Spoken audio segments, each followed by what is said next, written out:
कश्मीर में पाकिस्तान का सरदर्द और बढ़ने वाला है।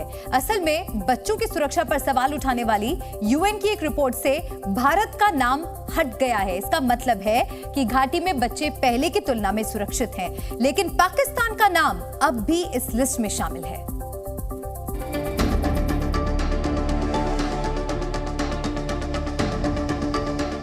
कश्मीर में पाकिस्तानी साजिश एक बार फिर फेल हो गई है। घाटी में मानवाधिकारों के उल्लंघन का एजेंडा एक्सपोज हो चुका है।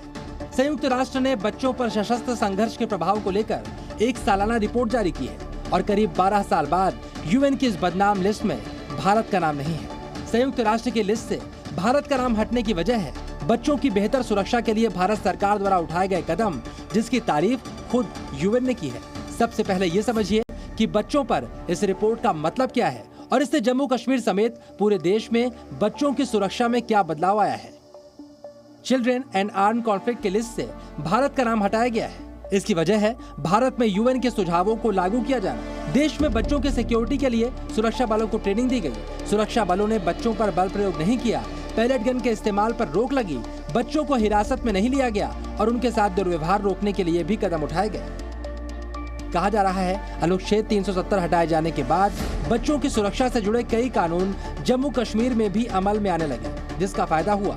जम्मू कश्मीर में आतंकवादी संगठनों ने बच्चों का इस्तेमाल शुरू कर दिया था, पर सेना के ऑपरेशन ऑल आउट से आतंकी खत्म हुए और बच्चों को टेरर का टारगेट बनने से रोक दिया गया। यूएन की इस रिपोर्ट से पाकिस्तान का मानवाधिकार उल्लंघन वाला नैरेटिव ध्वस्त हो गया है और कश्मीर में पाकिस्तान की ये लेटेस्ट हार है। कश्मीर को लेकर के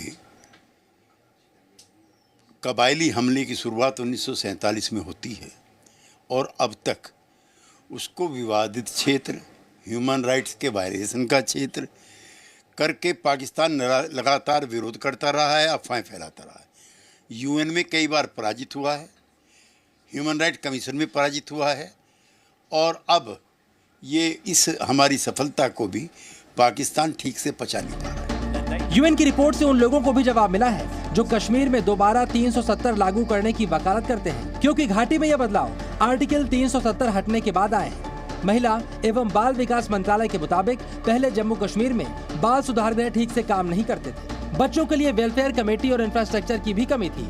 अब जम्मू कश्मीर में नए बदलाव इसलिए हुए हैं क्योंकि आर्टिकल 370 हटने के बाद जो कानून पूरे देश में लागू है, घाटी में भी वही कानून चलते हैं। ब्यूरो रिपोर्ट, जी मीडिया।